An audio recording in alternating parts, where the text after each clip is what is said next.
design and engineering student, first year, and I've never done a kendo. Let's give a round of applause for everybody.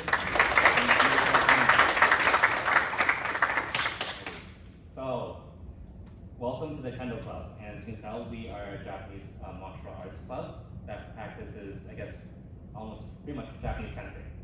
And so the history of this discipline is pretty, I would say, pretty extensive. Very similar to, I guess, the Western arts of fencing. It has evolved from a tradition of, I guess, actual warfare. And after the years of which, when warfare diverged away from swords, this, I guess, the discipline of kendo, or of sword fighting in Japan, has went away from warfare and started getting codified into more of a discipline and more of an art or more of a sport. And as you can see here, the armor that you can see in this corner here, these are almost kind of, I guess, imitations of what the samurai armor used to be back in like the Warring States period. And yeah, and as you can see, we all wear this full armor stuff here, and I guess we hope that we'll be able to teach you guys all the way so that by the end of the semester you'll be looking as cool as we are. So yeah, so I guess the sport of kendo has been a little bit of history spiel, but it has been codified after the Second World War and with the founding of the All Japan Kendo Federation. And so, and before that, the discipline of kendo itself has begun during what's called the Edo period, so during like before the 1800s. And so with that, the sport of kendo has gone through a lot of sportification. And so with the discipline here today, it's still very much, how should I say it? It's still very much a sport, kendo, as kendo as it is, but it has a very deep tradition to it. And as a discipline, it also has a very large set of etiquette as a part of Japanese culture. Right? So, yeah.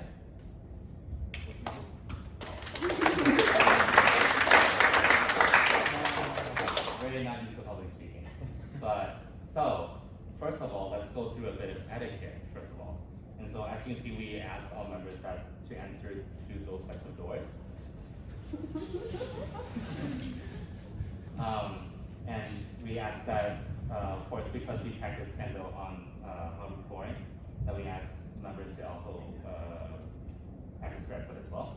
It might, so because of this, you might be getting some, after practice, some nice callus as well, but yeah, but that will develop over time and we'll get, you get a lot used to it. And every time that we enter and practice kendo, even though we actually don't have a dojo, so to speak, a place where we practice kendo is a dojo. And so we ask that every time that everyone enters or leaves a set of doors, for no matter the reason or for how short of a time period it is, that we ask you to bow into the dojo and bow out as a form of respect. And every time that we start practice with each other, we also, of course, pay respects to the dojo and also pay respects to other members as well.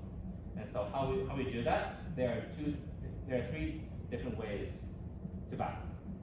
Two of them are standing, and one of them is when you're sitting down and how Japanese people sit and stay. So let's actually practice that, right? So how about, let's kind of, I guess, properly learn how to bow, right? And so how to bow is that we ask that everybody is standing up nice and straight. And we ask that your heels are together, right? And make sure that your feet is somewhat at an angle. We ask that it's not this or much like this. As a nice natural angle. We ask that you sit up nice and straight. And that when you bow from the hip. So we ask that you don't bow from the back or bow with your neck. We ask that you start from your hip.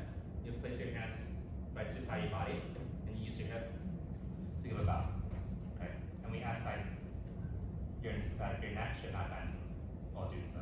So we ask that your bow should not be like this, or it should not be like this. We ask that it should be nice, and make sure that the neck is also up, right? And depending on to who we bow to, we either bow deeper or shallower. So if, for example, we're paying our respects to the dojo, this is what what we arbitrarily decided to be the front of the dojo for a couple of years now, but this is what we arbitrarily decided as the front.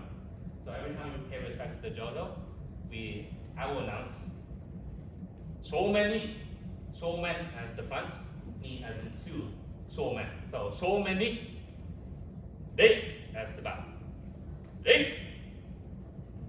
And we ask that when you bow to shoumen, that you bow on a more deeper side, around 30 degrees. And we keep our eyes down. Right? Right, and you can stand up. Right. And when we bow to each other, we're gonna, we still should respect each other, but we're gonna bow our shower angle down. And we're gonna, although we're not gonna tilt our head up, we're gonna be making sure we put eye contact. Because in a situation where, for example, let's say Tyler is just a very, has some malicious intent, right? That, I still want to respect him, but then I just bow to him like this, and then suddenly he just comes rushing at me with a sword, right? And we just kind of. So, that's why we ask that when we bow to each other, we still pay respect to the other person, so making sure that we still are ears right? And then, actually, so let's have send out, and the command will be otagai ni. So otagai as in to each other, ni, to, so to each other. Otagai ni, rei. Right? And our third way of bowing is when we sit. And so actually, let me teach you how to sit and the proper way to sit as well. So I'm not sure if you all know how, I guess, the traditional way of sitting in Japan, called seiza. It's a very painful way to sit. And at least for me, I can't do it for more than 3 minutes. But the interesting thing is, that's the point of it, is that it's painful to sit in that position. So back in the day when, for example, the samurai were doing the sword will be sitting in nice pretzel legs, right? Or nice comfortable position. The subordinates, however, must sit in seiza as a sign of respect, and also just that, if they were to, for some reason, draw their sword against the Lord, that they would have a very painful time of doing so. So, to sit in seiza, we start in our normal position as before we bow, what we call Shisentai. So, in the same position before we bow, what we're going to do is going to take our left foot slightly back, and then we're gonna, how do I explain this? We're gonna sit again on our knees, and we're gonna sit on our ankles. And this is really the hard part. And also the hard part is really just trying to stay up, nice and upright, and make sure that we don't lean forward and we have a nice proper posture. And it's gonna be very painful to those who are not flexible like me. So, yeah, and as you see, when we get up on this, it's going to be very hard to keep yourself from standing and walking, which is kind of the point. But, well, that's really it. And so, and how to bow in this position is that from nice upright with your hands on your lap. What we're going to do is that we're going to make a nice triangle with our hands, and we're going to set our hands right in front of the ground. And just like bowing when we're setting up, we're going to be using only our hips to bow. And the deepest that we should bow is level with the ground. And so that means we should not bring our hands down to the ground. Instead, we should keep our head as the same as when we're standing, at the same position relative to our body. And just bow the hips. Yeah, that's the way that we bow when we're sitting. So, once again, more bottom top down here, not going this deep, but nice, low to the ground. Right. And so, that's basically kind of the most important part of etiquette in Kendo.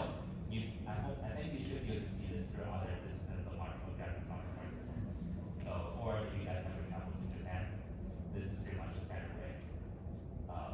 So, well, let's stand back up.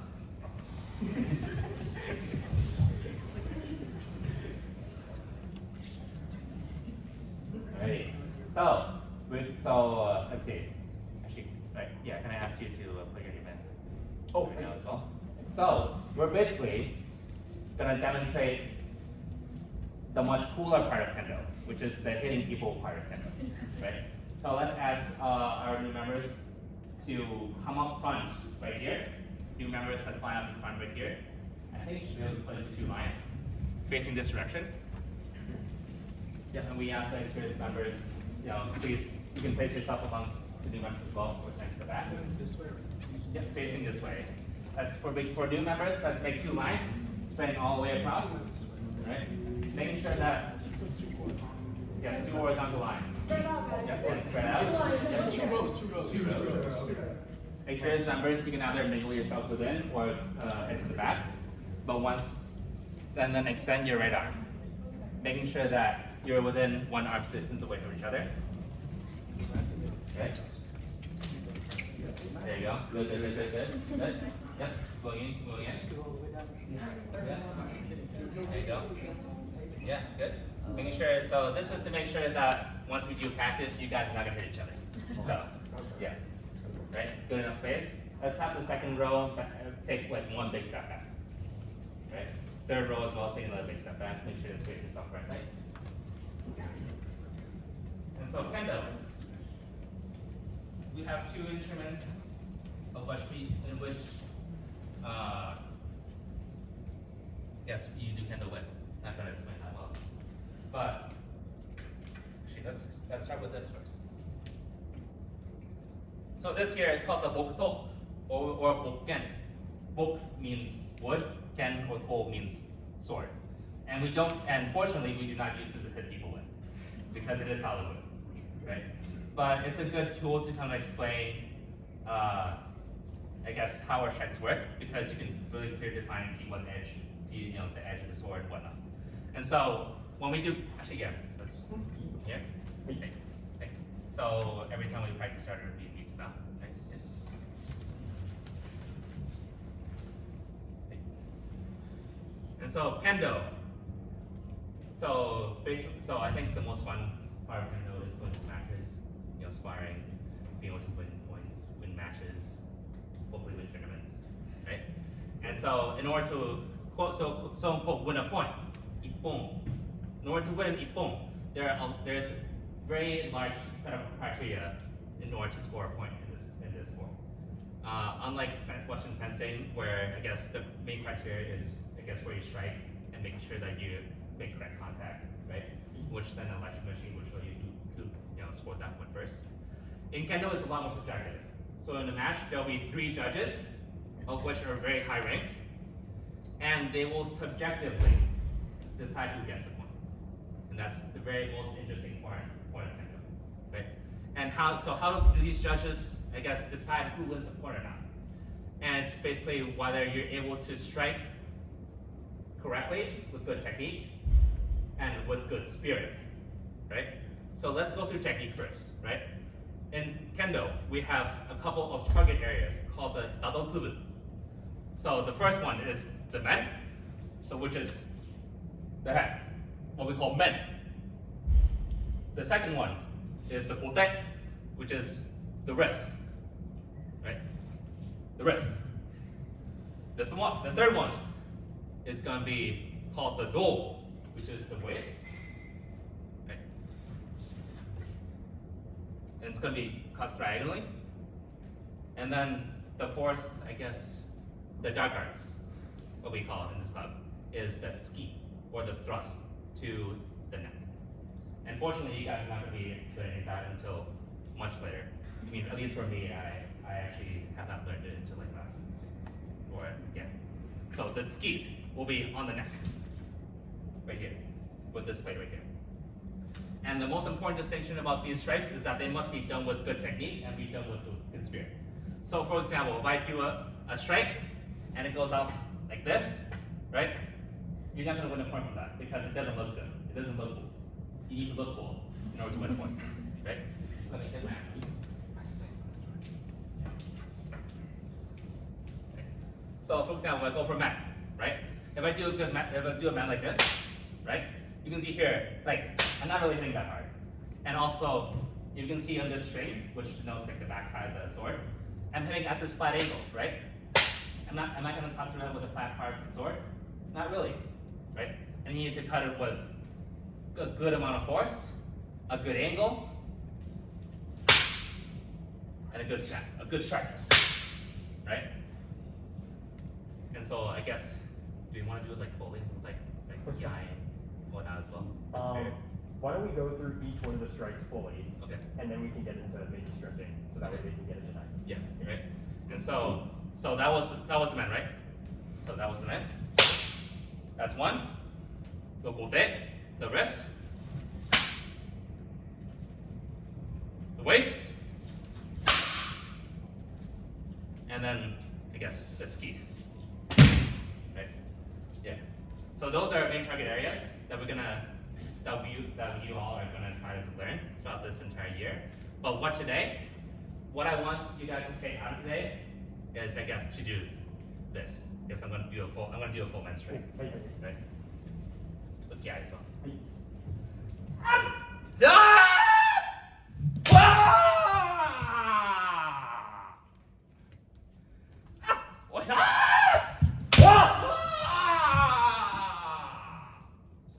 Yeah. So you can see here, I have good posture. I'm confident in myself. I attack with good force, with good technique, with good sharpness, confidence, pushing through, making sure I'm still there afterwards. So, hopefully, that's what I would like you guys to learn in this practice. Right? You guys think you can do it? Let's go. Right.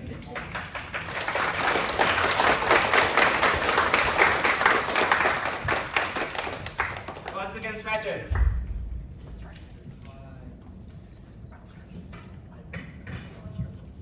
Well, first of all, I guess, how to count.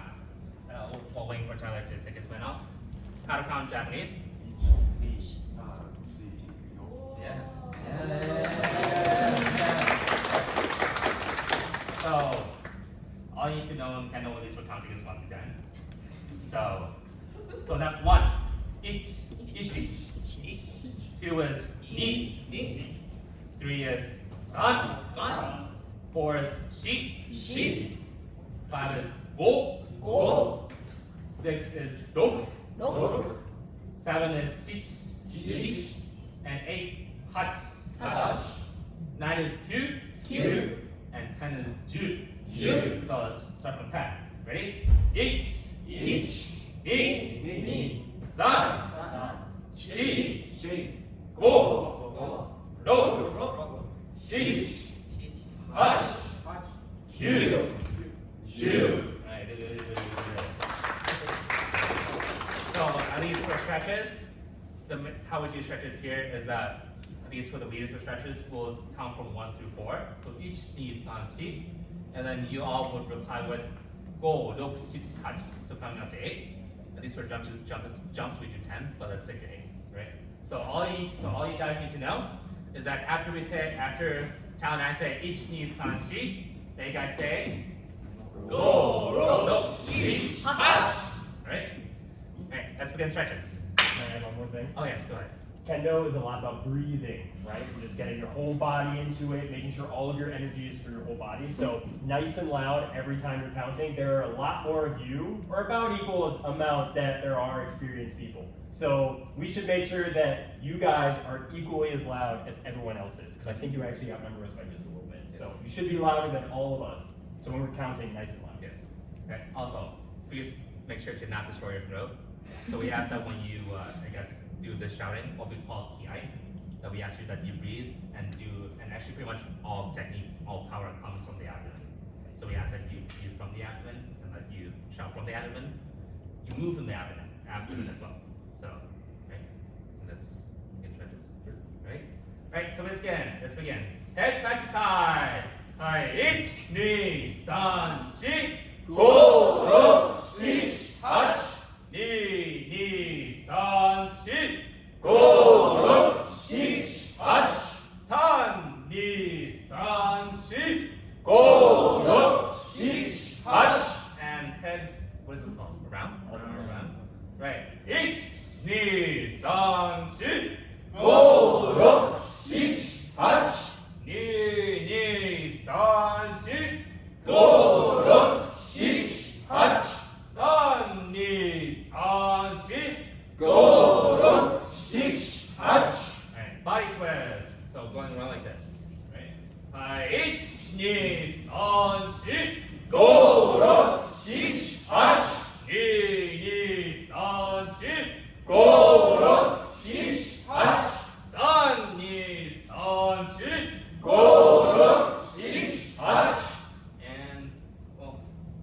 arm circles. Eat, knees on street.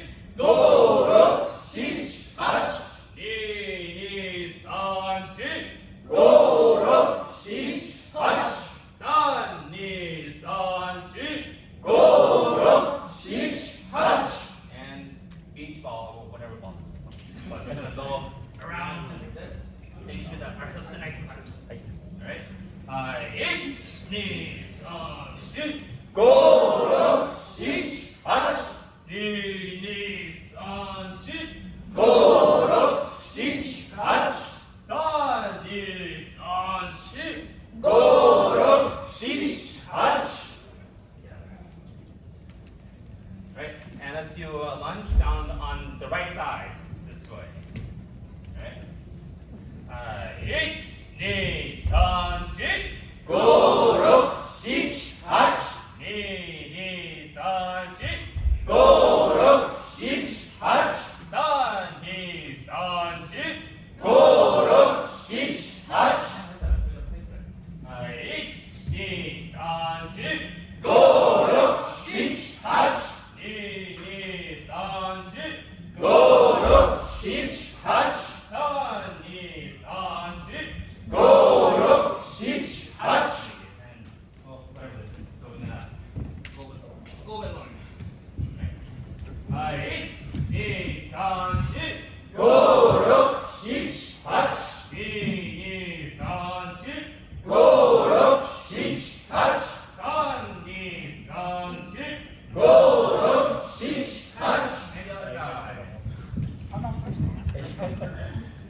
Eight, knees on street. Go up, teach, touch. Knees on street. Go up, teach, touch. Sun, knees on street. Go up, teach, touch. And back up. Let's stretch fast on our Achilles. So the right foot, let's do left foot back first, and let's do left arm across. Stretch our arms as well. Right? Left leg straight. Yes, yes. Keep your left leg nice and straight, so really try to stretch that calf, that Achilles. Right? Eight, knees on street. Go up, teach, touch. Knees on street. Go up, teach, touch. Sun, knees on street.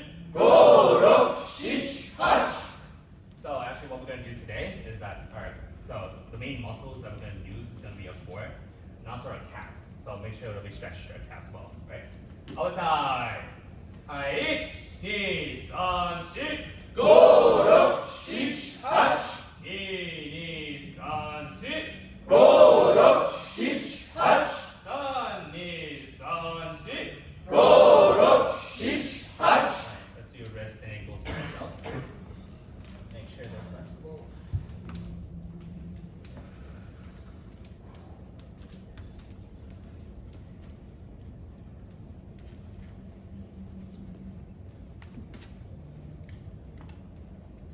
Hey, let's do jumping as well. So jumping, let's count to 10.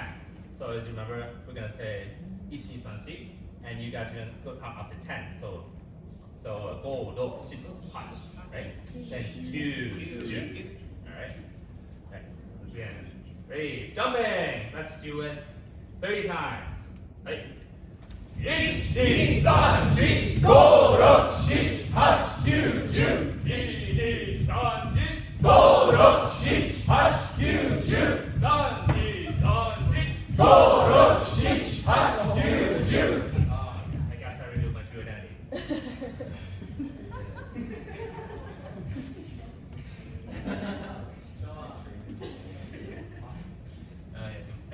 I'm an imposter. So, yeah. So that's basically what our stretch is today. So I guess we can just do like begin with footwork. Yeah. Great. So how we move in kendo is pretty much the most important thing, right? Because you want to be able to, be able to be very stable, be able to move into the attack, be able to move into the defense, and be able to do all of that instantly, right? So that there is no delay when you want to switch between attack and defense, or when you switch from defense to attack. And so first of all, stability is very important. So we would like to always keep a mental image that all your strength, all your power is going to come from your lower your lower body, right? So the abdomen. All movements will come from this. All strikes will come from this. All shouting will come from this. Basically, pretty much everything, right? It's pretty much at the center of our body. And then, so how do we stand in kendo? And how we strike is that from your normal position, from your rest position, Shisentai, what we're gonna do is that we're gonna take our left foot. Let's turn that 90 degrees counterclockwise. Pivot from our heel. And then pivot from the front of our feet 90 degrees clockwise. That's why I'm an engineer. So you can, as you can see here, let's adjust, kind of make sure that we're in the comfortable position. But basically, our right foot is in front. Yeah. Make sure that your right foot is in front, and that your left foot is behind you. And we also make sure that our feet is parallel. Yeah, straightforward. It's a very interesting stance compared to Western fencing. Boom. Right? Like, Western fencing. But in kendo, we want everything to be facing front. So, boom. here. That's actually really good. So the biggest part is your Yes, left heel. A lot of times it's like this. That One you is guys pointing are forward, gonna be able one's to going directly straight. So one person in front of you, and that aim to that side. We'll go over that in just. Don't worry, we're gonna go over a lot of like where your weight should be, transferring it. Yep, so we'll go over that too. I think everybody is pretty flexible. Yeah, you're having all the right questions. Everyone else looks pretty good right now. Good. Everything very nice and stable. Right? Any tips on that as well? Or just Let's just go into full command. Full command. Yeah, let's just get everyone into command. okay. And at least we're gonna give out some your full swords later. But how we would propose a sword is that it's gonna be to the front of us. So it just kind of imagine that you're holding a sword. I would recommend everyone just use your thumb. Yeah. Use your left thumb. Your left hand is always on the bottom. You'll never see anyone in kendo with their right hand on the bottom of their shinai. So left hand on the bottom, grab that thumb. This is now your shinai. Good. We'll just use this for now. And so where we're gonna hold our shinai is that from your belly button, maybe just around like a fist and a half lengths away. It's gonna be trying a very natural position, right? We don't want this to be too low. We don't want this to be too high and close. We want it to kind of make it nicer. If you see Andrew, he has a kind of circle going on with his arms, right? So you don't want to be too extended, you don't want to be too close to your body. You want a nice circle with your elbows and nice and relaxed. Nice and relaxed. So not like this, right? Because you're not gonna get About a fist width below and out of your belly button. So don't try to hold it down here, don't hold it up here, but right about where your belly button is, if you go down a fist and you go out a fist, is about where your left hand should be right now. Just enough to give you a little bit of room. Good. And so from here, right? How do we move? So in order to, let's start with the most easiest one, which is to move forward. I have a question about my heels. Oh, What am I yes. doing with my Yeah. heels? Actually, yeah. So also, in kendo, we try to keep our heels out of the floor. It's gonna be a bit tough, but the reason being is that when we fight, we want to be as agile as we can. And we can't really be agile when our heels are on the ground. Because in order to move to a strike, you then have to lift your heel and then move. Versus your heels are already lifted and then you can go. Right? So we try to keep right on our balls of our feet. And these for our left foot, it's gonna be angled a bit higher than the right foot. But both heels of the feet should be kept off the ground. So kind of the purpose of what your feet are is that the left one is what's gonna power you in that strike. And the right foot is there for stability, right, pretty much, right? And so how do we move forward? And how do we remain stable while moving forward? Is that from this position, what we're gonna do is that we're gonna start with our right foot first, and we're gonna bring that front in order to move forward. And then we can bring our left foot in, right? So you should still be in the same stance as you were last time, but one step forward, right?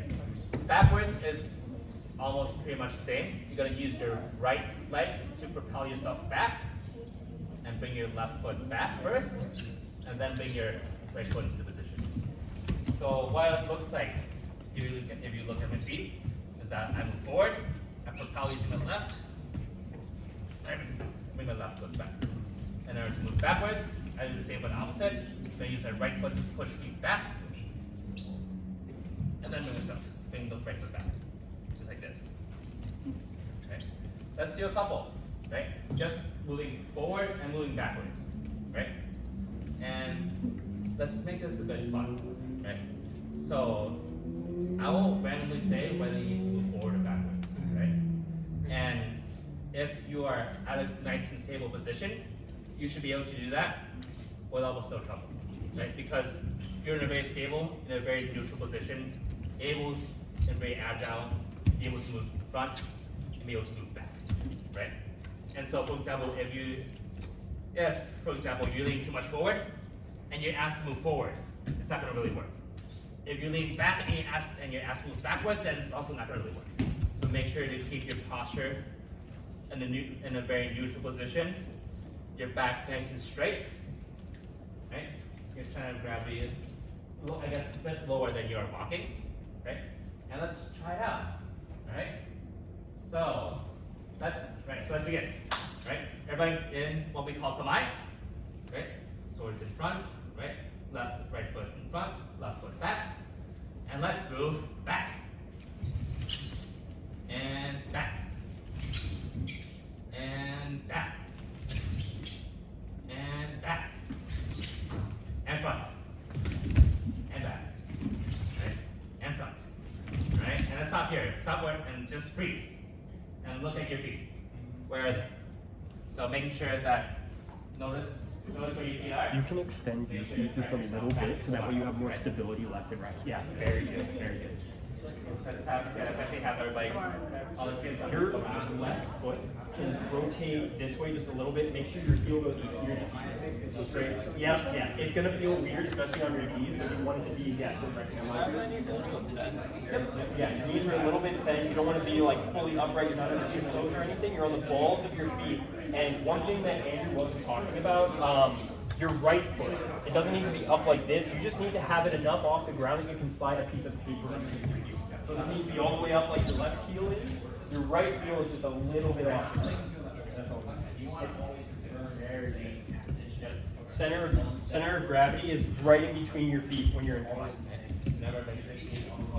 Oh, watch that back foot. Watch that back foot. I see it coming back out like this. You gotta, yeah, I know it's gonna be hard, but yeah, you gotta keep them nice and straight. Yeah, try to stay on the balls of your feet too. I know it's really hard, but this will get the calluses that you need when we start doing bigger practice. Are my feet on the same line or slightly? Nope, slightly off. So they should be about shoulder width so that way you have stability left and right and forward and back. You never want it to be like this because someone will put you down. And I just listen to all right, while everyone, you can continue doing your thing, but as we're talking about Kamae, one of the things that Kanoria Sensei, one of the founding members of this club, used to teach was thinking about marbles or tacks on the floor. So we talked about moving forward and backwards, but we didn't really explain why or what you're doing. If you're going forward just like normal day-to-day, you usually walk like this, right on your heels. And the bottom of your foot comes up. If you looked in the mirror, you could see the bottom of your foot come up, right? As soon as you do that, that's a sign to your opponent that you're about to do something, right? It's just a split second that you're off. This time, you want your foot to be down and almost touching the ground as you move. So what he thinks about when I bring up the marbles and the tacks, imagine that they're all around you on the ground. You want to push them out of the way as you go forward. If you pick up your foot, you're going to step on those tacks. You're going to step on the marbles, right? So you want to push them out of the way with both of your feet going forward and backwards. So I know the floor is sticky, especially people who don't have calluses right now. It's going to be really hard to maintain contact with the ground. But this is the way that we do Tsudiashi. When we do not cross our feet, and you come into Kamae every time, this is what we call Tsudiashi. I don't know if we'll get into it, but when you cross your feet like this, I still am on the balls of my feet, but I'm crossing my feet. This is called a Yumiashi. Can everyone say Tsudiashi? Tsudiashi. A Yumiashi. Okay, so we'll go, anytime we say Tsudiashi, it means you're crossing your feet, and you should make sure not to cross them, right? So Tsudiashi, that's what this is. Okay, so keep this in mind. The other thing is, and already brought this up, as we're moving, remember that it's moving from the center of your body, right? A good way to think about this, the rope tied around your waist, you're being pulled by that. So sometimes what you'll see is people lean forward, you're being pulled by your head in that moment, right? That's where your lead is. You want your lead to be in the center of your body. If I have this rope and I'm moving, it's almost like no matter where I go, this is what starts that movement, right? So that's kind of what Andrew was alluding to earlier with using the center of your body to move rather than the top or the bottom. You want to all move at the same point, and that starts right where the center of mass is. Right? Also, actually, yeah, that's a really good point because also with us not lifting the foot up to move as well, is that we're able to change, I guess, midway through. For example, if I was to, for example, want to go into the attack, but I realize, oh shoot, my opponent is attacking me. I'm able to just switch back and be able to, I guess, change my stance immediately versus having to plant my foot down and then. I remember having some classes when I was going to Japan for a while. So, just do that exercise one. I think we should do each knee sound forward, each knee sound back. Let's just keep doing a little bit. Right. So that's also while we move back and front and back, let's also count together as well. Right? So we're gonna count, we're gonna take 3 steps forward, each knee sun, and we're gonna take 3 steps back, each knee sun. Alright? So we're gonna count together. Alright? And hajime, so the command will be hajime. Hajime means to start. Right? And yame means to end. Right? So everybody in polite. Hajime, each knee, sorry, sun, and back. Each knee, sun, front. Each knee, sun, and back. Each knee, sun, and front.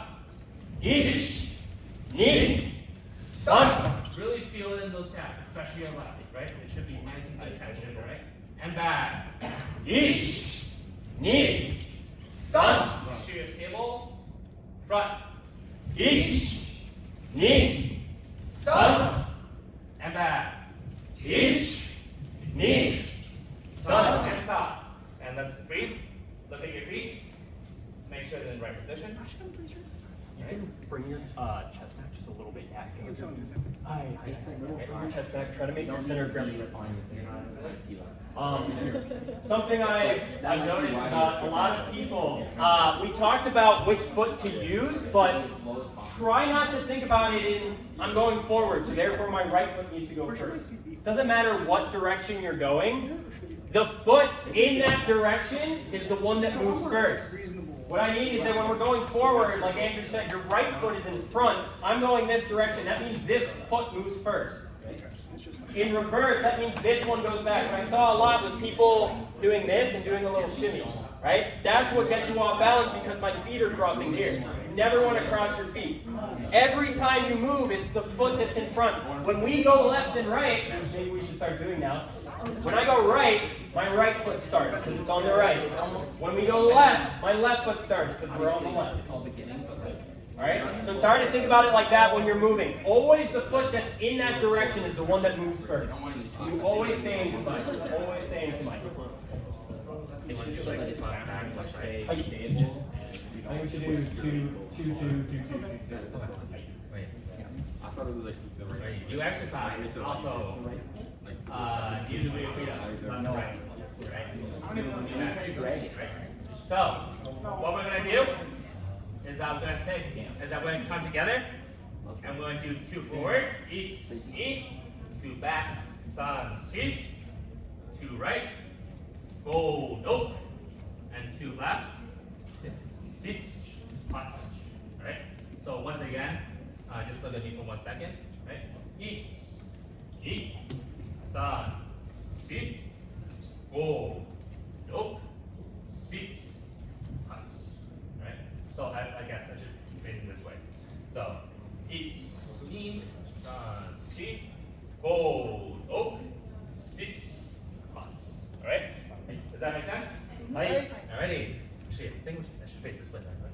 Yeah. Or, Yeah. okay, actually, yeah, right. Ready? Everybody in collide? Hajime! Ich! Yin! San! Shi!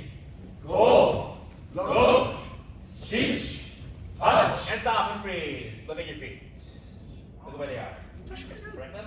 Make sure you get all pointed to the front. Good. Yep. Make sure you feel comfortable in that position. Make sure you're still on the balls of your feet. Yep.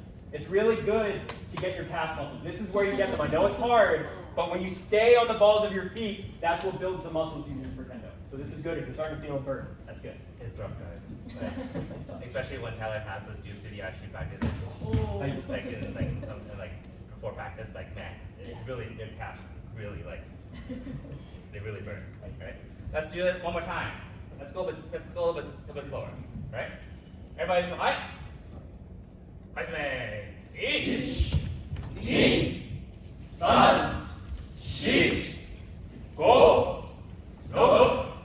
Shish! Hush! And freeze. Look at your feet. Where are they? Yeah. Here. Still on the balls of your feet. Here. That's good. Balls of your feet. Balls of your feet. Good. You're a little back in your comfortable position and your position. Oh, you can try it out. This is the time to figure out what works for you, right? So where you're sort of like But this, you do not want to cross your heel and your toe, right? You never want to be this close. You always want to be far. stay straight, keep your head on, and yeah. How are you guys? How's your how are they doing? Right. So what's I'm trying to think about how wide my feet are supposed to be. It's definitely very tight. Because it's a lot easier to keep my feet straight if I'm just doing this. But obviously, like, I don't know how tight it's supposed to be because I'm just excited. For now, just feel about shoulder width apart. Yeah, that'll give you the most stability left and right. As you kind of get used to it, you know your stability left and right. People tend to get narrower because the only way that you really go is forward and back. Okay, so I've been doing this a lot tighter than I probably should. Yeah, but now's a good time to figure that out. So you're doing Go good. into your stance. Bring it Once it's comfortable for you, get back closer together. Well, because they should be like just about. Especially like these. How's that when I was just But we're gonna ask you this because like very stable.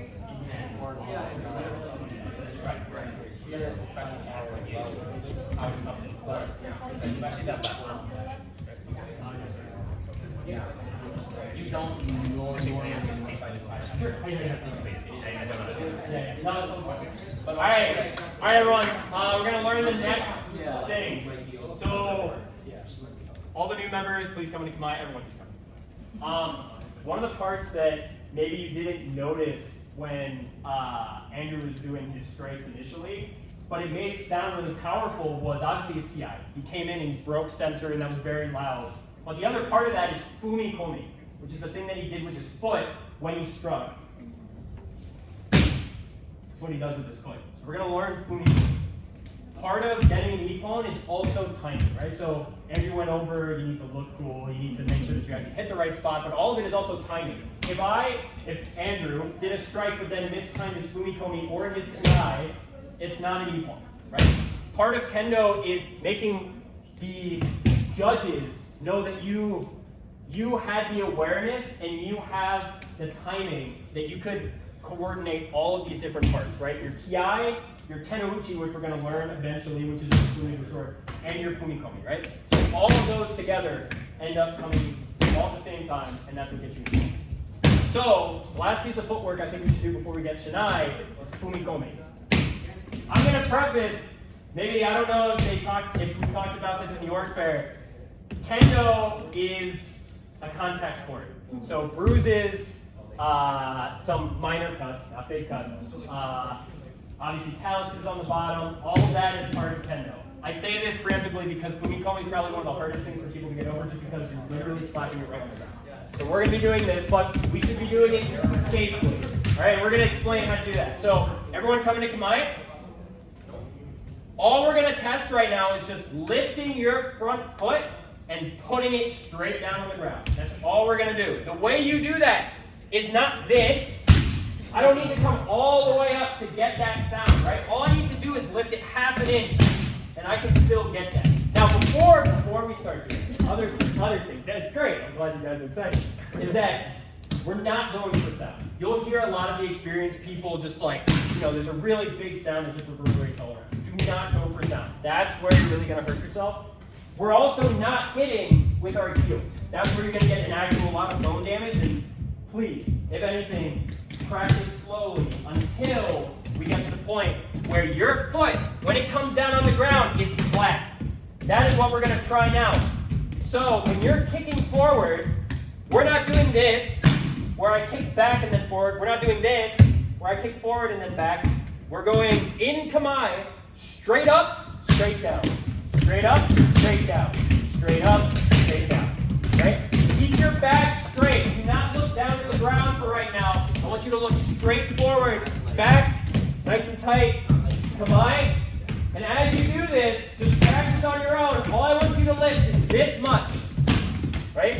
Try to get that flat contact and stay in that Kamae sit. Again, you don't need to lift it high at all. Good. Alright, yame. Relax.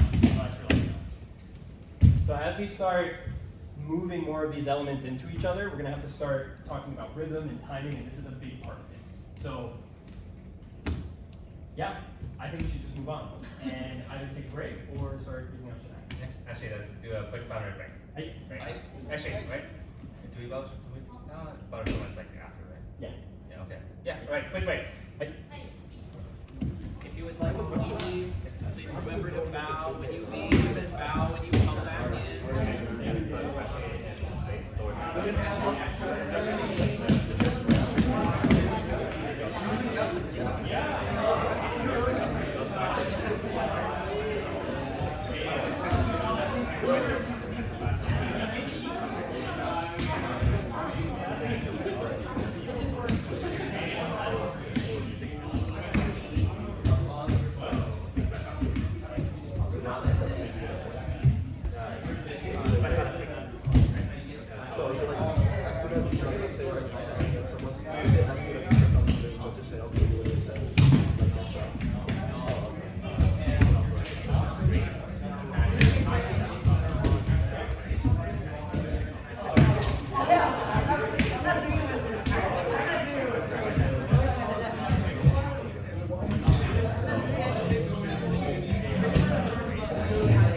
When you are finished with your break, please come over to the bucket and start getting Shinai. I have some experienced people to start helping hand out Shinai.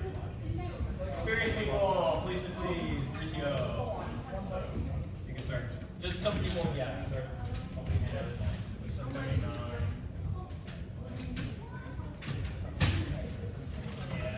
We will wait until we start instruction and go over etiquette, but please do not start swinging it at the beginning to hit someone else. Go for it. No, go ahead. No, I'm just going to say just be polite with everyone else. Try not to swing because that's how someone gets hit. So, Also, ladies, as well, we do have like sport for ladies as well. So. It's slightly shorter and it's slightly lighter. These were the regulations why yeah, so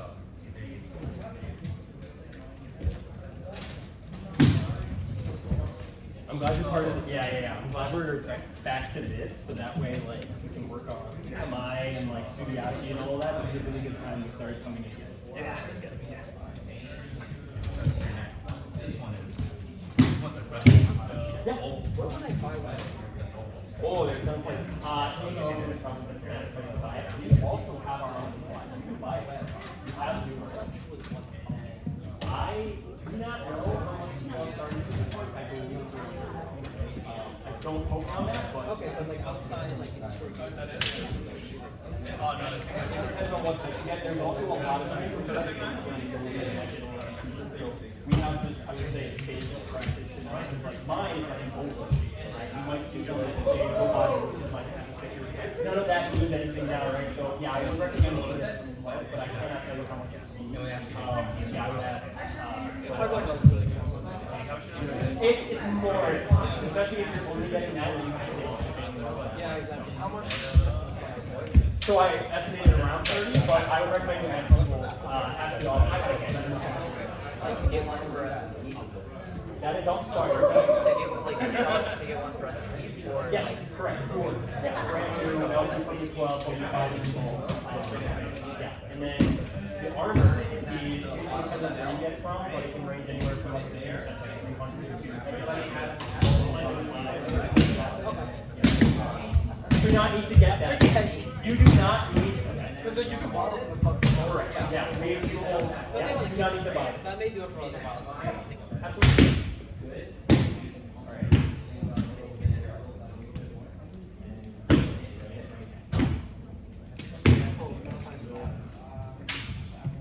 Everyone, if you could hold on to your Shanai just with your left hand and then line up the way that you were before. It doesn't have to be in the exact same space, just make sure you have lines. We have some spacing in. Starting with the second row, please make sure you're in between the person in front, so not directly behind. Does that make sense? So I'm going to have you right here, perfect. I'm going to have you right here, you right here. And then third line, do the same with the line in front. So that way you are not directly behind anyone.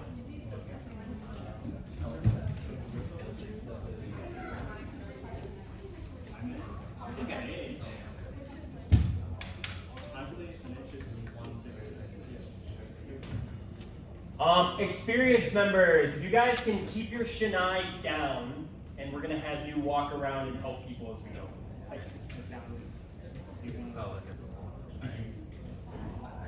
So, in resting position. So, if this is the position where, for example, you're just walking around, right? You're not going into a match. There's what we call sage go. Sage means low. Go is the sword. So the sword in the lower position. And basically how we hold it is that we're gonna hold our shinai. So shinai. Okay, everybody say it. Shinai. So this is what we call the shinai, the bamboo sword. Alright? And so how we hold it is that it's gonna be held on our left hand. And we're gonna hold it.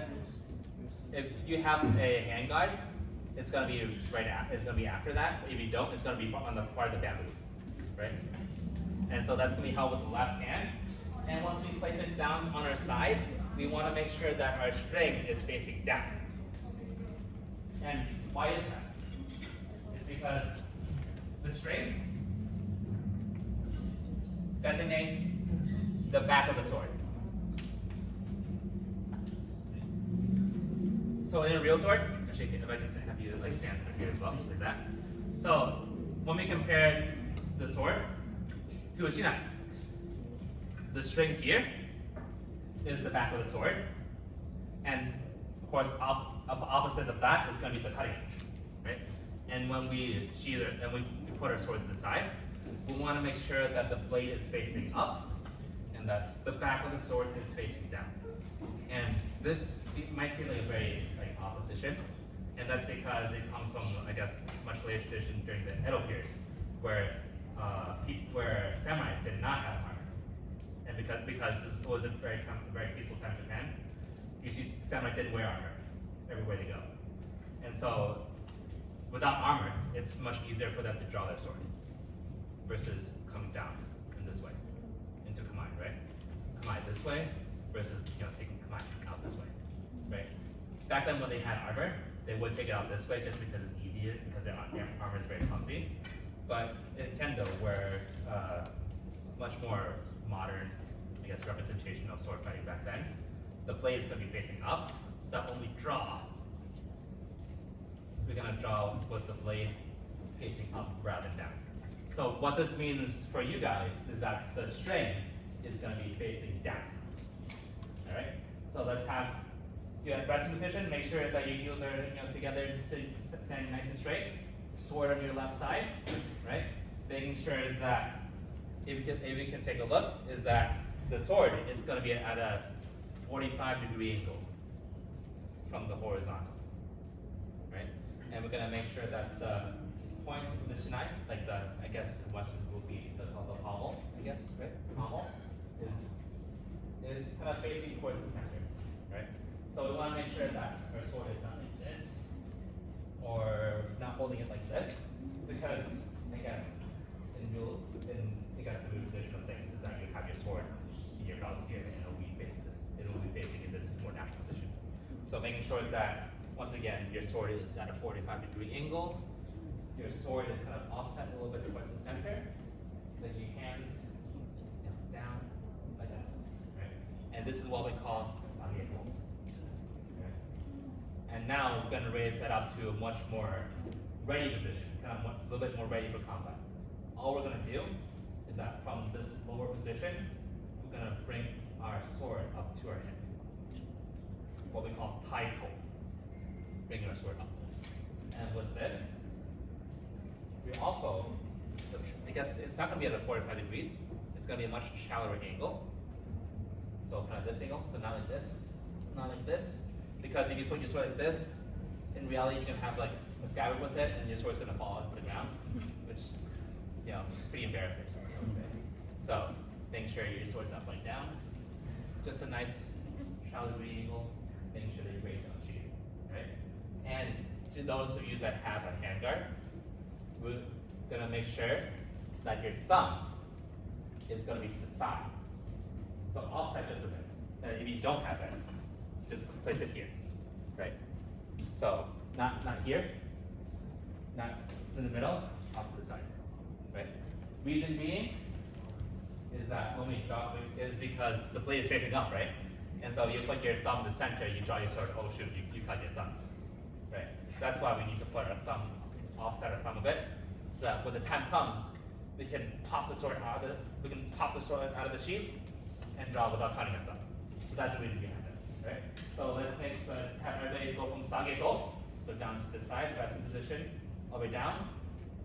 String is facing down, nice and relaxed, and up to taiko, right? And let's have experienced members go around and make sure these are right. The thumb should be on the opposite side. So try not to have it on the left. Should be crossing the sword on the right. Good.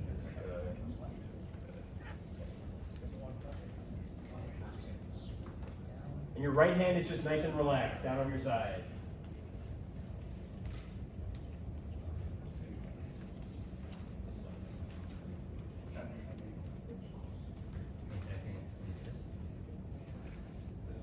Also make sure that once you bring it to taiko, is that the end of your shinai is at the center line of your body. Okay. So kind of almost forms a triangle like this. Okay. You're gonna be able to form a triangle like this. You don't want your sword to be facing way too out, because if it's too out, you have to reach to get it, right? If it's too close, you can't really have that angle to draw. Okay. So make sure the end of the sword is right at the center line of the body, right? And so now when we draw, we're gonna take our right hand, and we're gonna come into, do you want to come to mine? Yeah, come on as well. So, from here, draw. What we're gonna do is we're gonna take our right hand, and we're just gonna basically grab the, I guess, part where the handguard is, and when we draw, we want to make a cool arc up. Nice arc up, like that, right? Nice, cool, very powerful. Because you would have a sheath here, right? You're gonna have a sheath, right? So we don't want to cut like this, because that's not how you draw a sword. Right? Make sure you have a nice arc out. And at the same time while you're doing that, you're gonna move your front foot forward into Kamae position. So what this looks like, from Sangeko to taiko to draw. It comes like a rainbow. Yeah. Let's have you guys practice that on your own just a little bit, right? So remember, Sangeko, taiko, draw.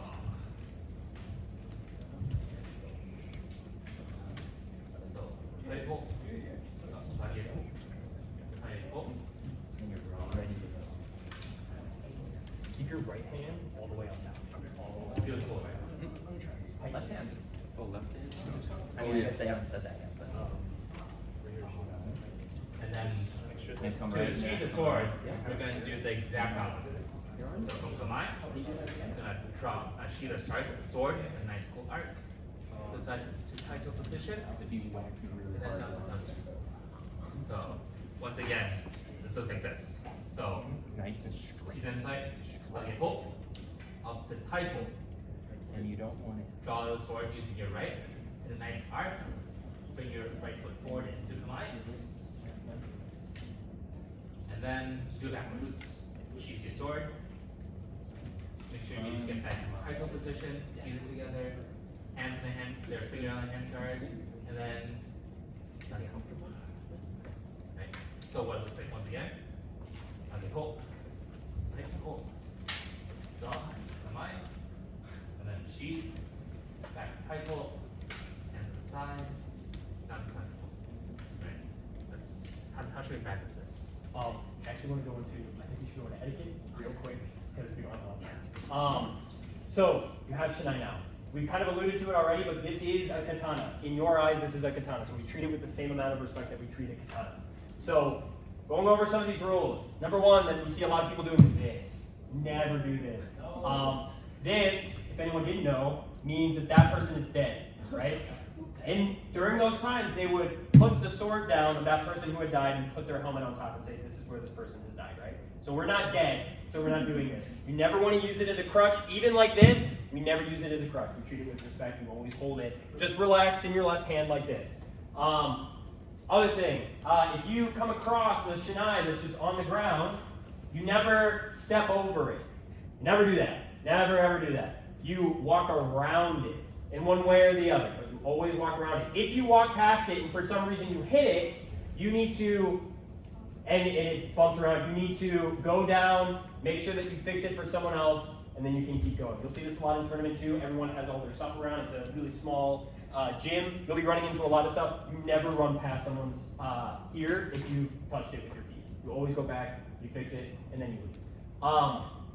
Yeah, to note with that as well, especially during shows when there's a lot of people, what has happened is that, for example, from here, I want to go there, there's equipment here, so then I have to go around the entire utility zone. Okay. So even if you know, there's stuff blocking your way, please try your best to not inconvenience yourself before you inconvenience others, I guess, is what we like to say. So. Two other quick points. When you're putting it away, let's say like you're taking a break or whatever, if you put it up against the wall, you put it with the hilt down for the exact same reason we were talking about, you're not dead, so we don't put it this way. The other thing is if we're doing, oh, this is going to hurt me so much, but when you're doing this and you drop it just by accident, let's say you're doing keiko or something like that, I can't just, oh shoot, like I don't do that. That's not the correct way of doing it. That's very disrespectful. I go over so that it is on my left side, and then I go down with my left foot, I grab it, and then I'm ready to pick it up and do whatever I need to, right? You always come around to the left side, you pick it up, you treat it with respect, okay? So those are just a lot of the main tips. Those are the things that we do to pay respect to our katana, to our shinai. So make sure if you see that with someone else too, feel free to remind them. It's always good to just keep it as a habit as you go through. Cool. I think we should start doing my stuff and swinging. Oh, the swinging, the hitting. Yeah. Maybe not the hitting, the swinging part. There's how many of you? Well, more than I want to get in my head. Yes. So, how do we hit? How do we strike? Right? So, from our command, so let's actually want to Sonkyo as well. Sonkyo. Let's do some kyo and kamai and we'll talk about that. So, let us start the most cool part of practice. Alright? So, from Sageto, I'm going to go to Taiko, let's go up, and then let's draw a sword, go into Kamai. And then we're gonna do a very cool thing called Sonkyo. So you see, if you ever seen people do sumo, like sumo, that you see the guys they go down like sumo. We're gonna do a very similar thing. Is that we're gonna take from Kamai, we're gonna bring our feet together, and we're gonna just sink down on and just rest ourselves on our backs. Keep your back nice and straight. Keep your back nice and straight. Back, yes. Right on your heels. Yes. And so what it looks like from the side, right, is this. Right? So we never want to do this for Sonkyo, right? We want to, so not like this, right? From up, nice and straight down. Resting on our calves, right? And head up. Into Kamai, straight into Kamai, right? And so once practice ends, we're going to do everything the same way, but in reverse as well, right? So how do we strike? Actually, can you explain that? Hey. So, we're going to start doing exercises. When we're doing this, yes, we're focusing on striking. Don't forget about your feet. Your feet are what gets you from that point to your opponent. So make sure you're on the balls of your feet. Your left foot is up. Try to still maintain that tension with your calves. All right, what we're going to do is each ni-san all together. First, before we even keep going, we haven't gone over Kamai. You guys now have Shinai. Let's go over Kamai. you have your katana and you want to use all of it. What I mean by that is that if I have my left hand here and it's here, I swing, that's from here to here that I'm not using, right? If I extend it, I have that much more length to use. So you want your left pinky to be as far down on the shinai as you can. About half of my left pinky is fully off of my shinai. Okay? Your right hand then goes up towards the suba, or where you would have a suba if you had one. So your hand should look right about here in terms of distance on your shinai. Good, good. So when we say come to kamae, you're pretty much gripping it like this every single time. Okay. Now let's talk about orientation. Your hands should not look like this. Your thumbs should not be over top, because when we swing, if all of my force is going through my thumb, you're going to break your thumb really fast, right? You want your wrist to be over this shinai. The way we make sure that that's the case is you can just hold it into kamae, release your left hand, and you want to make sure that right in between your pointer finger and your thumb is where it intersects with your shinai, right? So if you really want to, you can just bring it up to your nose, straight down, and then just loosely grip it right at the bottom of your shinai. Do the same thing with your right hand. You want to make sure that this is exactly in the center, goes straight down in just a nice relaxed position. So now you have your hand position. Remember to relax your elbows. So a lot of people are like this now. Right, you're going to have to rotate just a little bit. Don't rotate like this. You're going to have to rotate just a little bit so you have that nice circle again. Good. So I saw everyone do it at the beginning when we had thumbs, so now we have a shinai. Good. Other part about your shinai. When we're going towards each other, Andrew, if you can come to mine. When we're going towards each other, if I don't break this center and I keep going through, he's going to stab me, right? That's the whole reason we have kamae, because if I'm not ready, he doesn't have to do anything. He can just hurt me, right? I need to break the center to do something.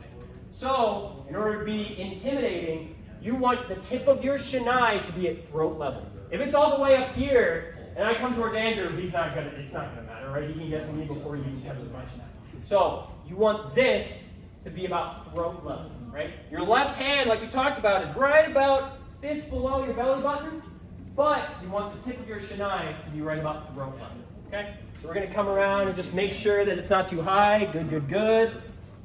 You can lower yours just a little bit. Good, good, good. Lower yours. Bring your left hand up just a little bit. Good, good, good. Good. You want just about this much of a angle on your shinai. You don't want it like this. You don't want it like this. You don't want your left hand all the way down. You want a nice circle. You want just a gentle incline. Good. Now, I'm looking already and I see some people have already forgotten their footwork, right? So now that you have your hands, don't forget about your feet. You're on the balls of your feet. Your left heel is up. Your right heel, we didn't really go into it too much. Your right heel is not all the way up. It's just up enough that you would be able to slide a piece of paper underneath your heel. Right? So not all the way up here, just a little bit. You're on the balls of your feet. Back is straight.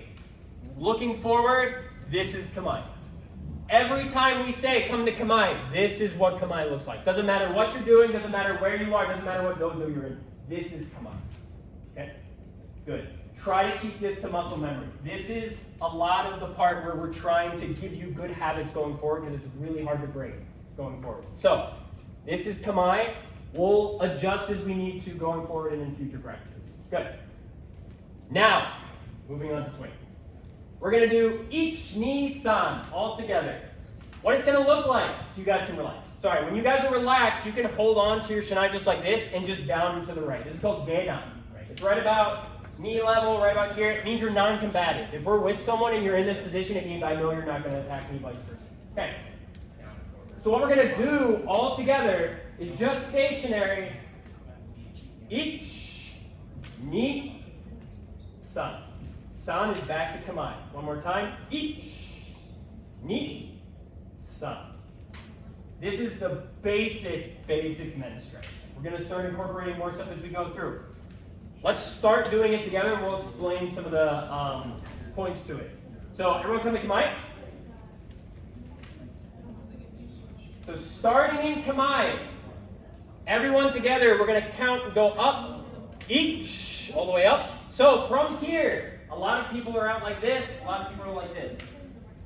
We want to conserve as much energy as possible. If I went all the way back like this, all of the energy from here to here is useless.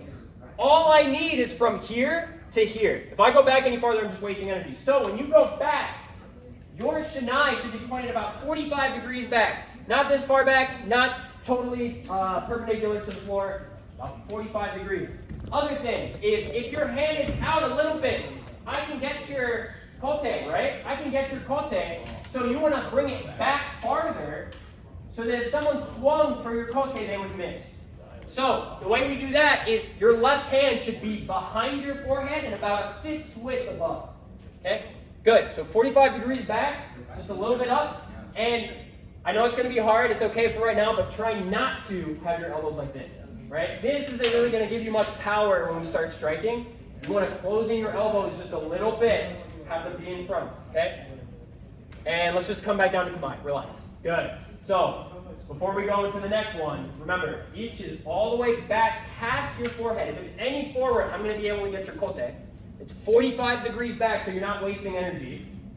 And you have that 45-degree angle. Good. All right, so Kamae. All together now, we're going to go each, ni. And then we'll talk about ni. All together, hajime. Each, ni. Good. So ni, some people already have it. That's good. Ni is your strike. Ni is where your power comes down and we do tenouchi. If you have your power down like this, and I'm going for men, it's totally in the wrong location, right? So to begin, you want your left hand to be in the center of your body, right about the center of your chest. Okay? So if you see your left hand all the way down here, bring it up until it's right about the center of your chest. You have some people up here in front. You have us.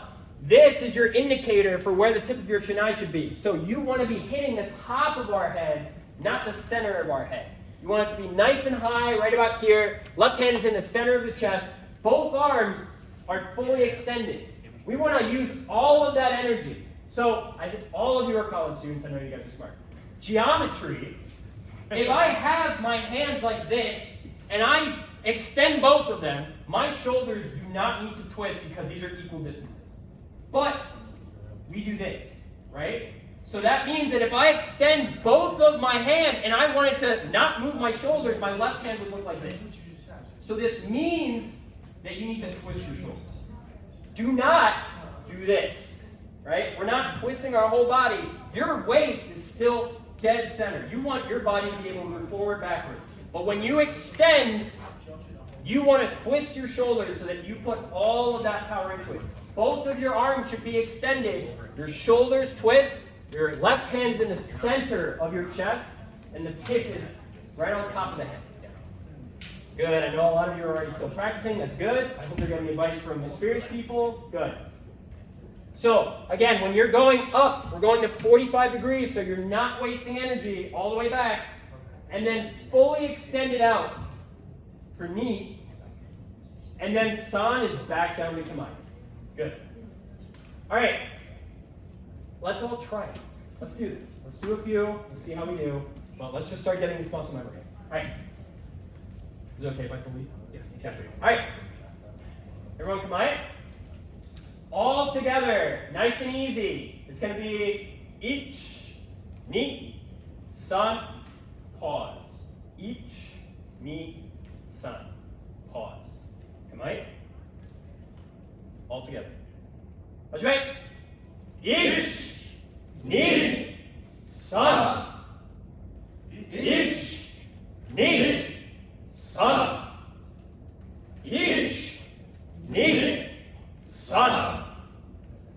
Each, ni, san. I can't hear you guys. Hi. I can't hear you guys. Each, ni, san. Each, ni, san. Each, ni, san. One more time. And each. Come in. Stop, stop, stop. Bring it up to each. Where's your shinai? I see some people that are like this. Some people that are like this. Some people who aren't far back enough. Good. All right. Now all together. Ni. Ni. And stop right there. Where's your left hand? The most important thing is your left hand. When we strike, 70% of our force is from our left and 30% is our right. We do not use equal force to come down. If I use my right hand, that's where it comes out of center. You want this to be dead center of your body as you come down. Okay? The left hand, center of your chest, out and knee. And sun. Back to command. Nice and relax. Good. Let's do it a few more times. Relax a little bit. I'm going to talk a little bit about philosophy. When you're doing, when you're doing this strike, something that was described to me was cracking the boulder. Okay? What that means is that you're not, this isn't like a baseball swing or anything, right? Where it's like, if I just put enough power into it, I'm going to do it. This is you're just tapping the top of this head until you crack the boulder. Do you remember the boulder's name in Japan? Miyamoto Musashi has a rock in Japan that you can find that is split directly down the center, and the legend goes that he used his katana just as a test. He hit it right in the center and it split right down the middle. That's what we're doing here, is you're coming down, you're arcing all the way down. You're not bringing your elbows down and then hitting the front of it, right? We are arcing all the way on top until we get to the top of the boulder, boom, and then you just, right on top of the boulder, hit. That's where our force goes, is that arc, rather than bringing down with our elbows and out. We want to use that whole arc on the way down for our strike. And then back down the side. Up, nice big arc, and then stop. Okay? I don't think I really tied that philosophy together, but I want you to think about that. If you're on top of your target, you're not in front. I don't want you to hit it in the front of the face like this. Okay. Let's try it a few more times. Mike?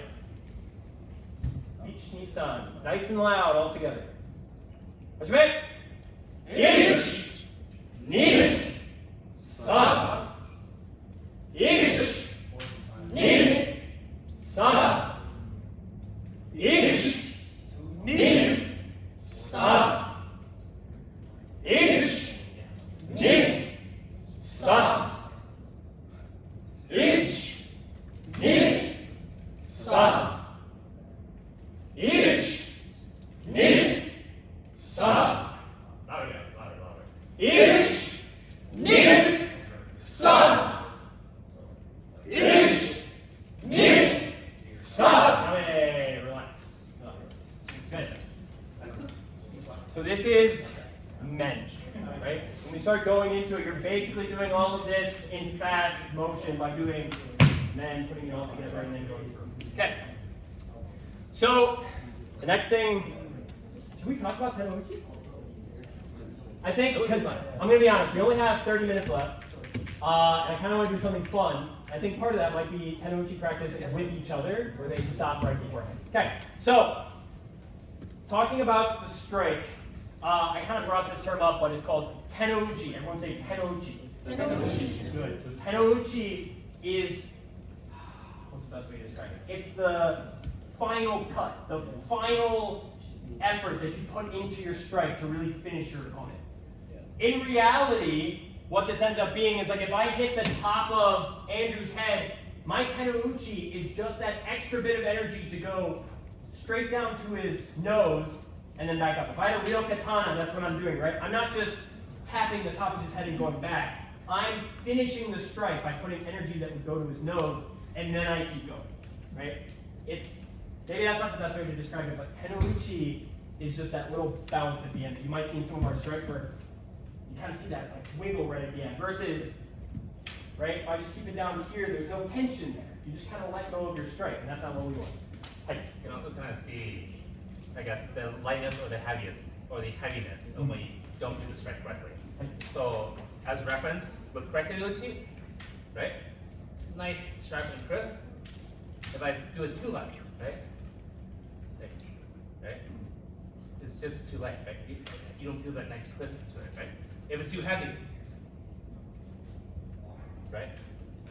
Thank you. Sorry, you just reminded me that the reason we do Tenouchi is because you never want to commit fully to a strike. I miss, and I go for men, I'm fully open, right? If I put every ounce of energy that I had into it to try and cut through him, I'm going to be open if I miss. So you never want to commit fully to a strike. That's what Tenouchi is. You're using your right hand to just squeeze and pause your strike right at the end. Okay? So we're going to practice that a little bit by using a partner. And I think first we're going to actually hit each other's shinai, and then we're going to do the other one. So first and second row. First row, if you could turn around and face the back row. Get a partner. You should have a partner lined up in front of you. So everyone get a partner. Get a partner. Get a partner. Yeah. All right. So everyone, come in and Kamae with your partner. We're not going to go over distances right now. We're just going to do this exercise. I'm going to have this side that's closest to me lift your shinai like this. So you guys are all going to lift your shinai up to head level and just hold it like this. You want to be, yep, you just want to be here. You want the string to be either on the bottom or just behind so that they can. Your jobs are to hit men, and we're going to practice this on a real target. The way it's going to look is I'm going to reach out. So this is my knee spot. I'm fully extended, right? Now I'm down into Kamae. I know this is the correct distance for me. So the first thing we're going to do to start is your partner's going to lift their shinai. You're going to reach out and then come down to Kamae. And then I'm going to say hajime. And we're all together going to go ich, ik, sun. Ich, ik, sun. You see that bounce? That's what we're going for. We're going for a nice solid bounce. You never want to just put pressure on it and keep it there. That's when you're committing too much. We're going for a nice solid tenuruchi. That's all we're trying right now. All right. So everyone who's receiving shinai up, try to make it about head level of where you're at. Good. And then everyone who's hitting, you want to put the shinai right about here. Right about here. Good. And then just stationary, bring it back to Kamae. Bring it back to Kamae. So you should have some distance between you and your partner now to swing. All right. Where you're at, we're just going to give it a try. We're going to do each knee san all together. Kamae. Hajime. Ich. Ich. San. Ich. Ich. San. Ich. Ich. San. Ich. Ich. San. Ich. Sun. Ich. Sun. One more. Ich. Sun. Yame. All right, everyone relax. One thing I noticed is that once everyone got comfortable with it, there was a lot more force by the end, right? Relax. This is not meant to be a power sport. This is meant to be an agility and efficiency sport. Okay, so just keep that in mind as you go forward. If you see that your right hand is really going into it, you're probably using too much force. Remember, 70% left, 30% right. All right, let's switch. So this side, you're going to be receiving shinai up, right about head level. This side, reach out and get to a position where you are fully extended. Fully extended, and you're in the correct position. Good, good, good, good. You want to make sure you're the correct distance away. Do not move your feet. Come down into Kamae. Kamae. Good. And now that you're in Kamae with your partner, we're going to do each knee san all together. Hajime. Ich. Knee. San. Ich. Knee. San. Ich. Knee. San. Ich. Knee. San. Ich. Knee. San. Ich. 45 degrees. Ich. San. Ich. Sun. One more time. Ich. Sun. Very good. Yame. Relax. Relax. Yeah. You're like go. Now you're back to going at strike. But now we're going to use our right hand to stop it. Okay? So the way we're going to edit this exercise, we're going to do the same exact thing, but we're using our right hand as our break. This is tenuruchi. It's using that right hand, and I want everyone to try and do this without hurting each other, but I think it is fun. I want you to do each knee san and progressively get harder without hitting the shinai. So each knee san. Each knee san. Each knee san. And I want you to get close enough that you can actually, it's okay if you hit it, but that's what you're doing with your right hand. You keep your shinai in the center of your body. Don't stop it by going each knee, right? That's not the proper form. I want you to relax. You don't have to go fast, but we're doing that same exercise, and I want you to get as close to that shinai as possible. I want want you to get as close to that Shanai as possible, doing the exact same thing you just did. It's okay if you hit it. It's okay if you hit it. All right. So this side, yep. This side, bring your Shanai back up. Before we start, does anyone have any questions on what we're doing? Okay. All right. Everyone get into your extended stance. Make sure that you're at the right distance. And then without moving, back to Kamai. And then all together, each Nissan. And Hajime. Each. Ni. San. I know, I know. Each. Ni. San. Each. Ni. San. Oh, you can get closer than that. Each. Try. Ni. San. Each. Ni. Very good. San. With speed, you're going to. Each. Ni. San. A little bit more. Each. Ni. Oh, you want to do it? San. Each. Ni. San. Hey. Relax. Very good. Very, very good. All right. Other partner.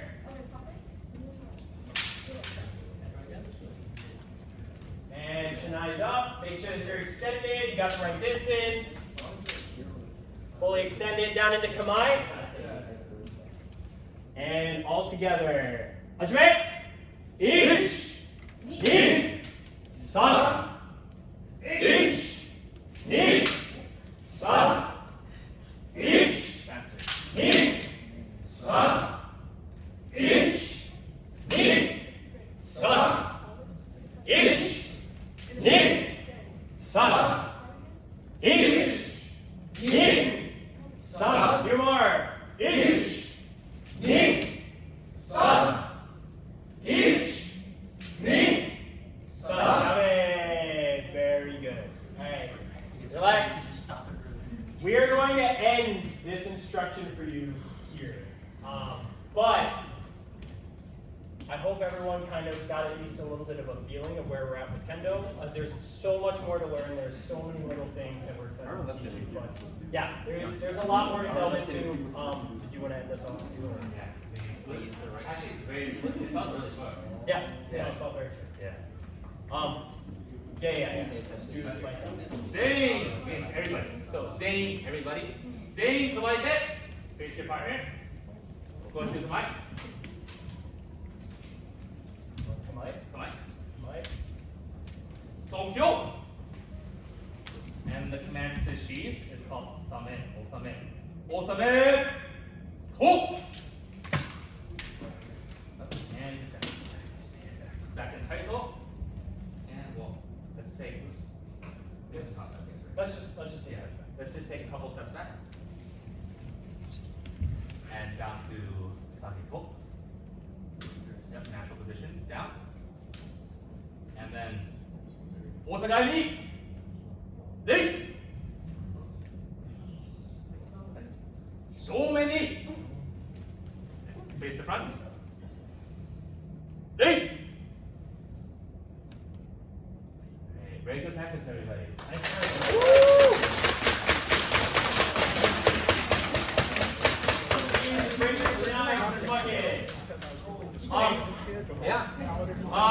We are going to start doing Keiko. You do not need to stay, but if you would like to see what the combat looks like in practice, just stick around for a few minutes. We have room for about 20 minutes. But the handle for this Thank you, everyone. like something goes back here. They So I'm used to spinning with much shorter handles because my axis of rotation is like really weird. Yeah.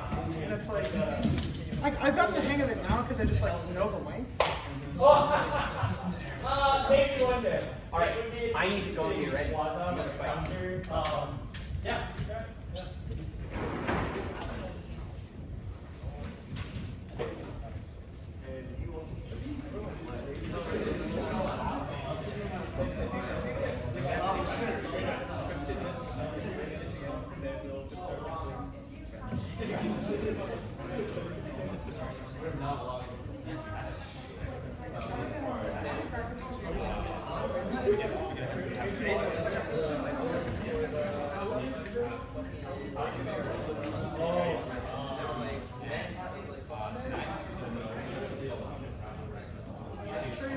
So, I mean, it's all the yeah, we're gonna start you guys off.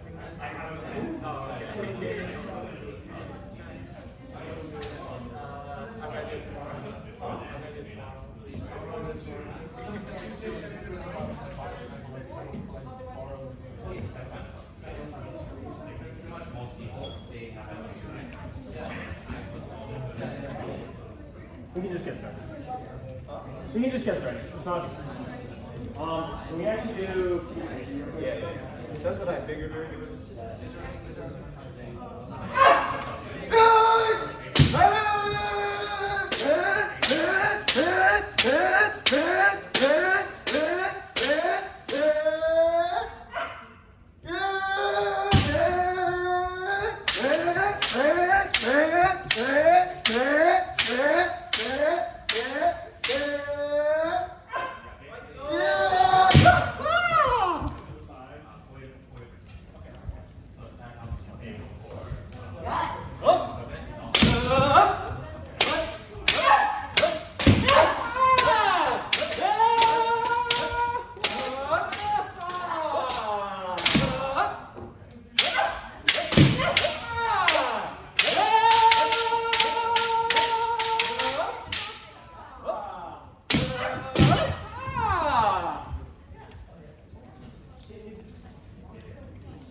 Alright, rotate!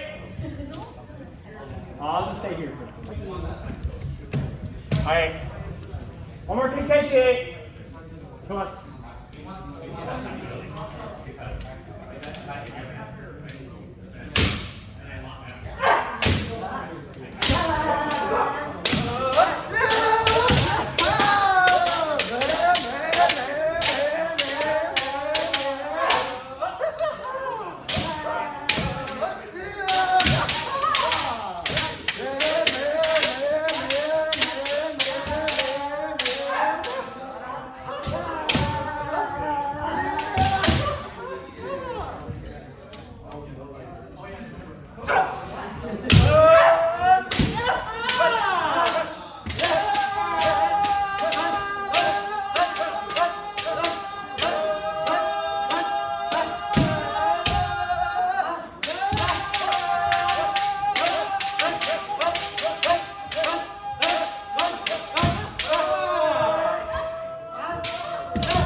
Okay. All right, pre-practice. Just one pre-practice.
have all the room.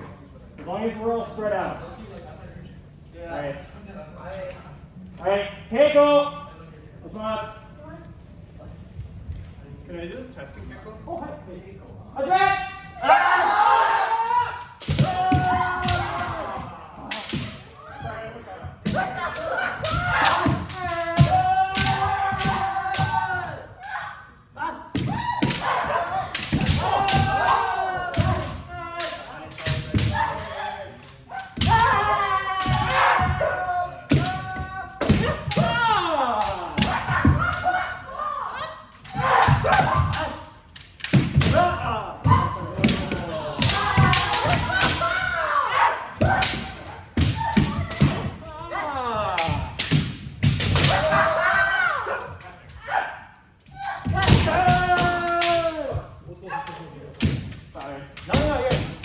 Biggest thing is try to stay safe. Because like there I can tell you were anticipating going for stuff, okay? Because you were on center, it's hard for you to like adjust.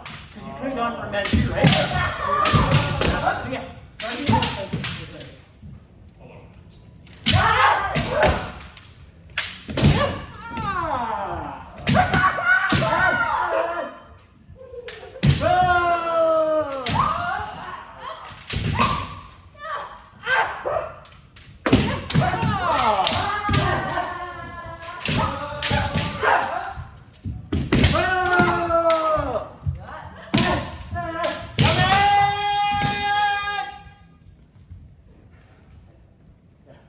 You hit like perfectly good there, so I think you'll be good. Okay.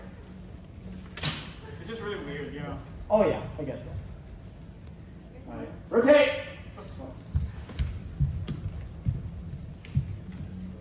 Alright. Okay, go! Come on. Do you want... Hydrate!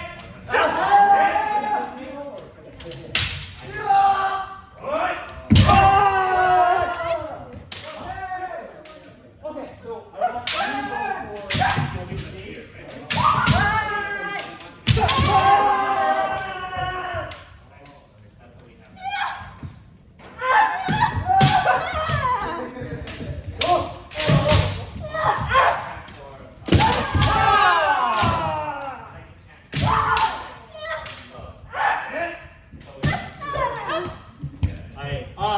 Try not to, you don't need to go so far. No, just don't go so far. I'd say like 2 or 3 steps and you're good.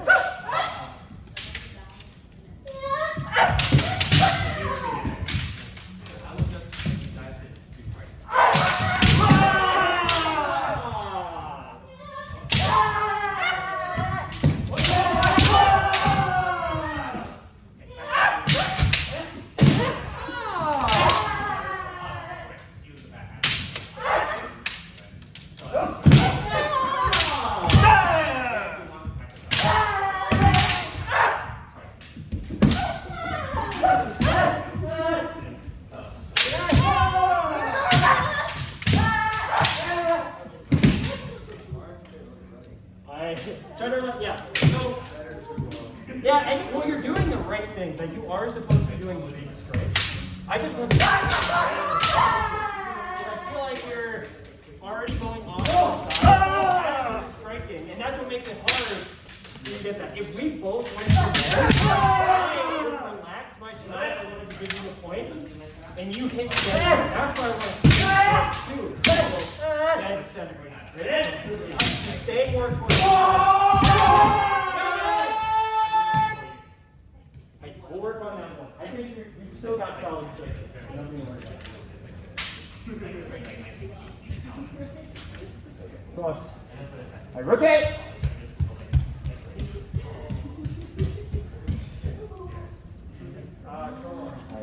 Alright, can't go up. Cross.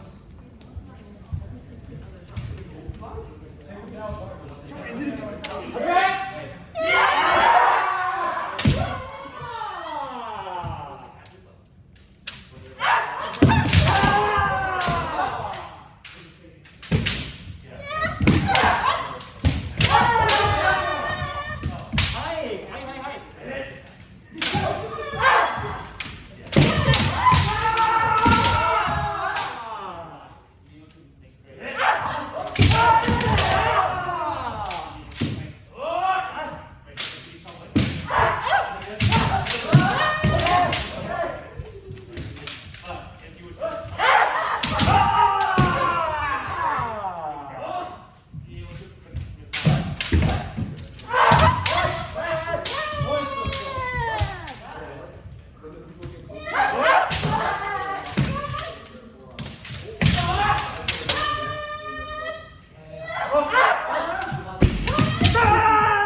on the field. Go on with the no, let's do it. You hit a good rotate.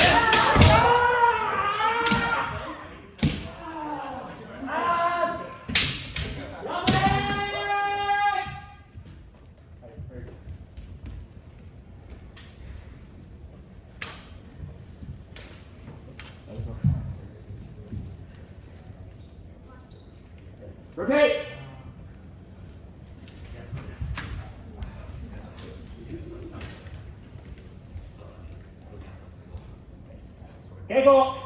Come on.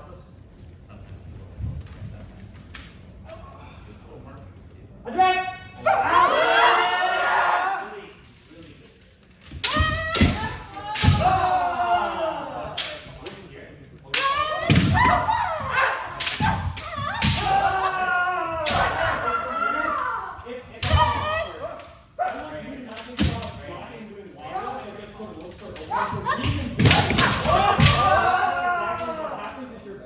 Instinct is to rotate!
Okay,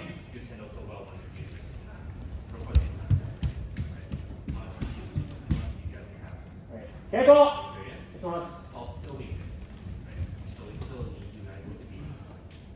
Attack!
I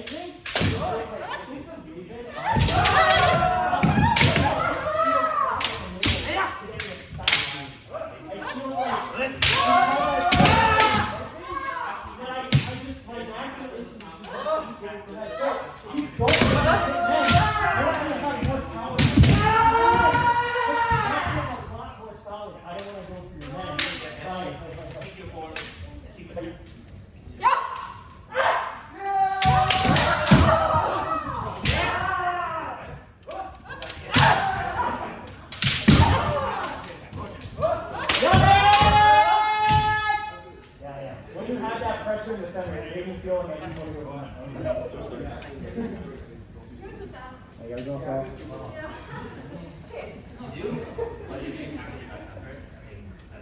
Rotate! But also, So yeah, I'm like, I just realized I haven't been rotating. If you guys have already fought, just switch with people to make sure you get someone who you haven't fought yet.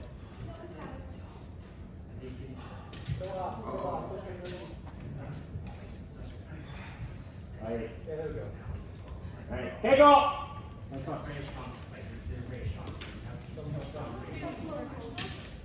I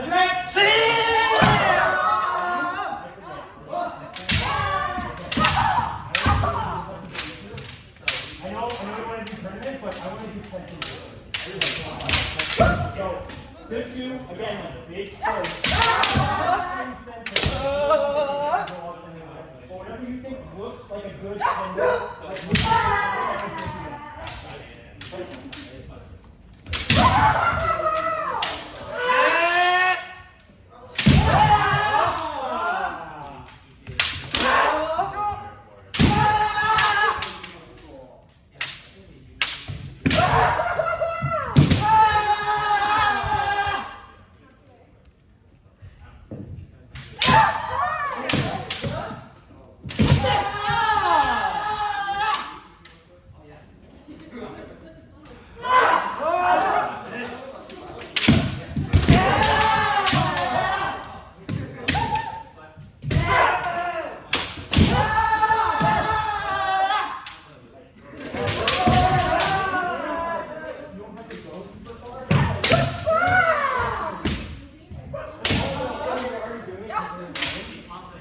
make sure that you're always perpendicular. So what we do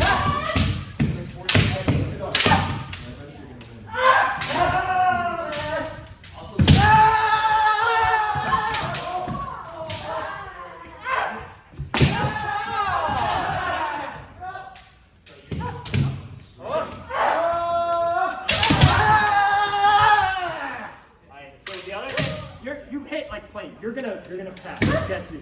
But it's also okay to just wait there and look for, once you have those first 10 maybe, then you can slow down because you know you've gotten them. And let your partner maybe get, not blatantly, but let your partner get some, but also now's a good time to show that your timing is right. So now you can wait for them to lift, try to go for Kote, something to show the judges that you see when they're doing it, right?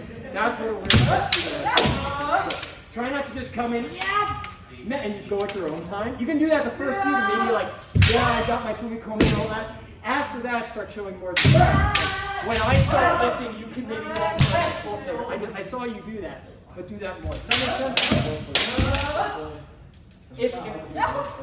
Yummy! Yeah, if it's really hard for you to get big cold then I would say you probably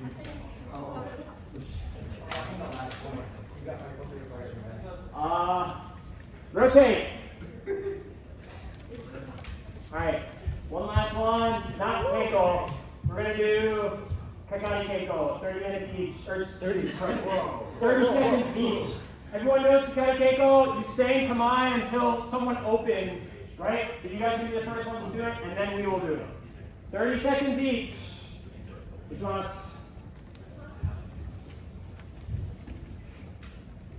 30 seconds. Advance!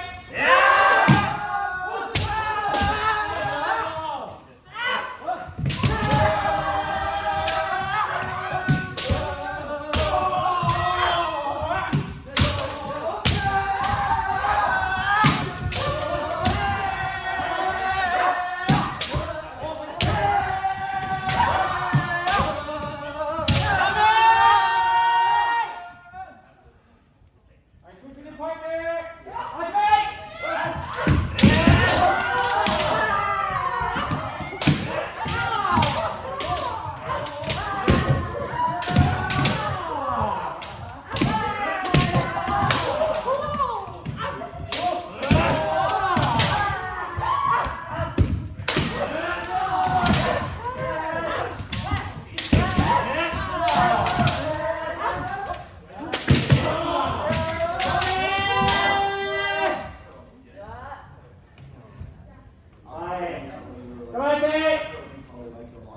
送一丢，我送一丢。よ